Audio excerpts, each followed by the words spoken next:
The person you were 5 minutes ago is the only thing standing between you and everything you've been asking for. You've prayed, affirmed, visualized, and still the old version of you wakes up every morning and answers to your name. That familiar identity, the one stitched together from past failures and other people's opinions, keeps showing up like a guest who lost their invitation but knows where you keep the spare key. By the end of this, you'll understand why Scripture never asked you to improve that person. It asked you to let them die. When Nicodemus came to Jesus in the 3rd chapter of John, he asked the question most people still ask today: how can a man be born when he is old? Can he enter a second time into his mother's womb? He was thinking physically, flesh and blood, the kind of birth you can photograph. And Jesus answered with something that has been spiritually misunderstood for centuries. That which is born of the flesh is flesh, and that which is born of the spirit is spirit. 2 births, 2 entirely different worlds. The first one gave you a body. The second one gives you an identity you actually chose. Most religious traditions reduce this to a ceremony. Walk down an aisle, say some words, get dunked in water, and now you're born again. But the original Greek word, genetha anathonen, means born from above. Born from a higher place of consciousness, the water and the spirit Jesus mentioned weren't about a baptismal pool. Water symbolized the mind, the psyche, the fluid substance of your assumptions and beliefs. Spirit referred to the animating force behind those assumptions. You are born again when your inner conception of yourself shifts so completely that the old one can no longer be found. Neville Goddard spent decades teaching this. He saw the entire Bible as a psychological drama happening inside human consciousness. To him, being born again meant one thing: the death of a self-concept and the resurrection of a new one.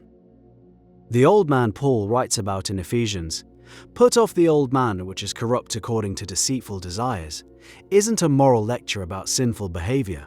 It's an instruction manual for identity. The corrupt old man is every limiting belief you've carried so long it feels like skin. And here's where most people stall. They want the new life without the funeral. They want to add the new self on top of the old one, like a coat of paint over rust.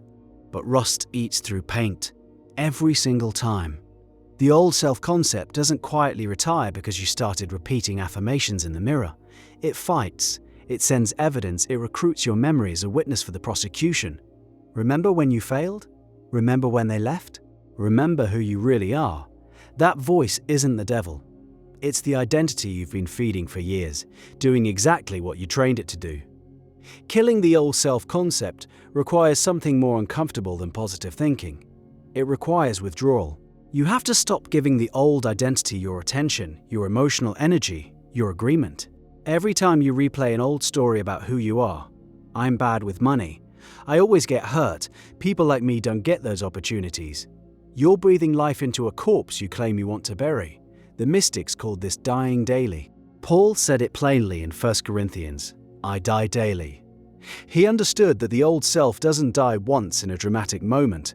It dies in every small choice where you refuse to answer when it calls your name. So what does the actual death look like in practice? Picture the belief that has run your life the longest. Maybe it's, "I'm always the one who gets overlooked." That belief has a body. It has memories attached to it, emotional reactions wired to it, expectations built on top of it. When you decide to kill that self-concept, you stop tending its garden. A thought comes, "They're going to pass me over again." And instead of watering it with emotion, you let it sit on dry ground. You feel the pull to react from the old identity, and you stay still. The discomfort you feel in that stillness is the old self starving. Good, let it. The resurrection happens in the gap. Once you've withdrawn belief from the old concept, there's a strange emptiness. Most people panic here. They rush back to the familiar identity because emptiness feels like something went wrong. It didn't. That emptiness is the tomb. 3 days in Scripture, the period between the crucifixion of the old and the resurrection of the new. You have to endure the in-between. The chrysalis stage, where you're neither caterpillar nor butterfly, just dissolving. Neville described this as the Sabbath, the period of rest where you've planted the seed of your new assumption and you must leave it alone, trusting the unseen process to do its work. Your new self-concept isn't something you build from scratch with willpower, it's something you assume. That word, assume, carries the whole teaching. To assume means to take on, to wear, to inhabit as though it's already true. When Jesus said, "Whatever you ask in prayer, believe that you have received it, and it will be yours," he described the mechanism.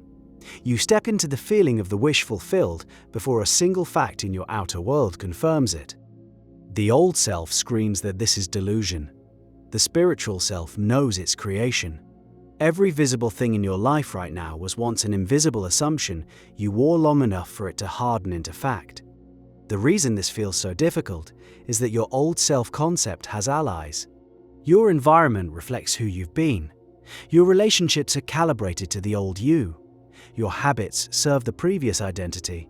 When you begin to die to the old self, the world will try to remind you of who you were.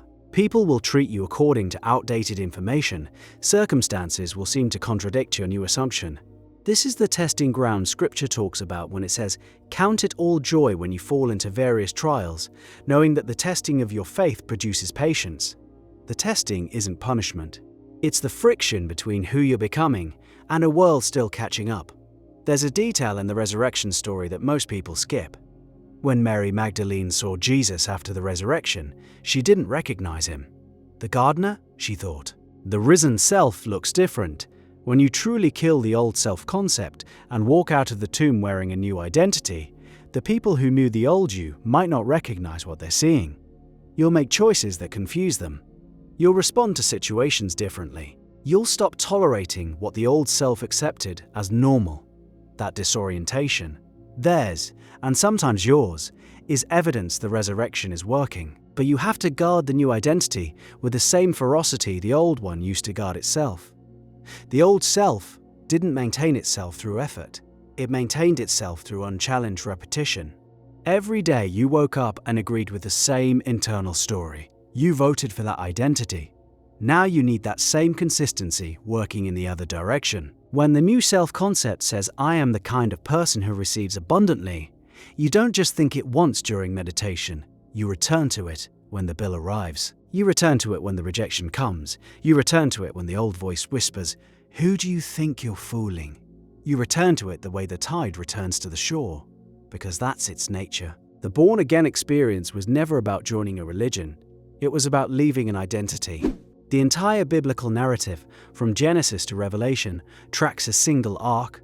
Consciousness moving from limitation to expansion, from slavery to freedom, from death to life. Egypt is the state of bondage to the old self. The wilderness is the in-between. The promised land is the life that flows naturally from your new assumption. You've been reading the map as history, when it was always meant as instruction from the people who live it. Are you willing to let the old self die completely? Without negotiating, without keeping a few comfortable pieces, without a safety net, back to who you were? Because the tomb only works when the stone is rolled shut. You can't resurrect while keeping one foot in the grave. The old self-concept served you once. It kept you safe in a world you didn't yet understand. Thank it if you need to. Then stop answering to its name. The identity waiting on the other side of that death already knows yours.